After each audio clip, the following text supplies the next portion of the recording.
పుట్టినరోజు. ఈ రోజు పిల్లల దినోత్సవం ఎందుకు జరుపుకుంటున్నామో తెలుసా మీకు?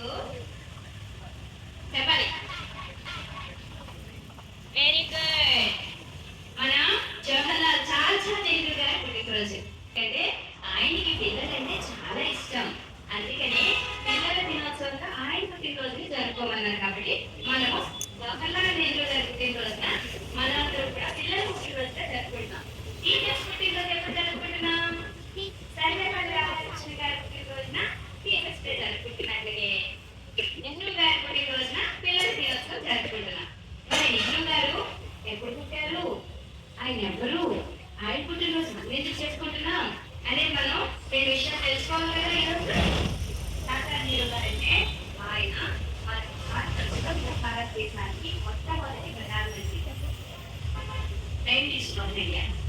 మొట్టమొదటి భారతదేశానికి స్వతంత్రం వచ్చిన తర్వాత స్వతంత్రం ఏంటి అదంతా మనం ఇండిపెండెన్స్ లెవెల్ తెలుసుకున్నాం. గాంధీ గారు ఎంత ఫ్రీడమ్ ఫైట్ చేశారో తెలుసుకున్నాం కదా. గాంధీ గారితో పాటుగానే ప్రతి ఒక్క ఫ్రీడమ్ ఫైట్ కూడా నెహ్రూ గారు ఉన్నారు. ఆయన 1889 నవంబర్ 14 జన్మించారు. అలహాబాద్ లో, ఉత్తరప్రదేశ్ అలహాబాద్ లో జన్మించారు. కాబట్టి ఆయన పుట్టినరోజున మనమందరూ కూడా పిల్లల దినోత్సవంగా జరుపుకుంటున్నాం.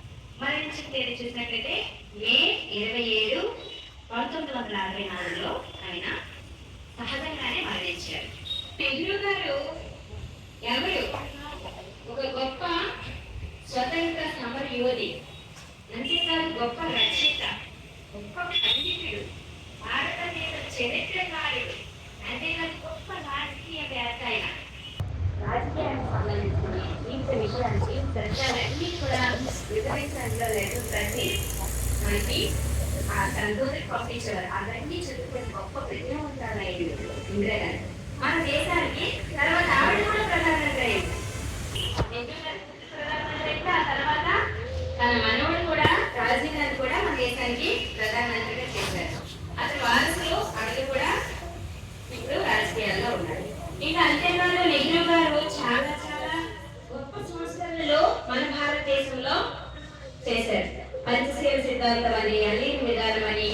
ఆయన ఒక గొప్ప రాజకీయవేత్తగా, మన దేశానికి ఒక మంచి ముద్దుపెట్టిగా ఆయన మన భారతదేశానికి చేసిన సేవలు చిరస్మరణీయంగా ఉన్నాయి. ఎప్పటికీ కూడా గుర్తుండిపోయే విధంగా ఉన్నాయి. ఆయన ఎక్కడికైనా పిల్లల దగ్గరికి వెళ్తే ఆయన చాలా హ్యాపీగా ఉంటారు. ఆయనకి ఏ పుట్టినరోజు సందర్భం సంతోషంగా ఉన్నారంటే పిల్లలకి ఆయన సెలబ్రేట్ చేసుకునేవారట. ఇంకా ఆయనకి పువ్వులన్నీ కూడా ఇష్టమే. అందుకే గులాబీ పువ్వు అంటే ఇష్టం. అందుకే దాని ఎదపైన గులాబీని నిలుచుకునేవారు, ఎద లోపల పిల్లలు నిలుచుకునేవారు అంట. అందుకు అతనికి రెండు విషయాలు అంటే ఇష్టం, గులాబీ పువ్వులు మరియు పిల్లలు. అందుకే పిల్లల పండుగ చేసుకోండి నా పుట్టినరోజుని అని ఆయన చెప్పడం వల్ల మనందరము పిల్లల దినోత్సవంగా ఈరోజు మనం చేసుకోండి. అంత గొప్ప తెలుసుకొని ఆయన అడుగుతాడిలో మనందరం కూడా నిలబడి ఆయన ఆశయాన్ని మనం నెరవేరిస్తే ఆయన ఆత్మ కాంచేస్తుంది. చాలా హ్యాపీగా అవుతారు కదా. మీరు గారు అక్కడ బయట నుంచి చూస్తున్నారు, పిల్లలందరూ కూడా బాగా చదువుకుంటున్నారా, చెట్లు పని పెట్టున్నారు లేదని బయట నుంచి చూస్తున్నారు. మీకు క్లాసెస్ ఇస్తారు అనమాట, మంచి క్లాసెస్ ఇస్తారు నెహ్రూ గారు. అవునా? మరి వింటారా? కొద్దిగా ఆయన వాసిగా ఉంటారు మీరు కూడా. Very good. God bless.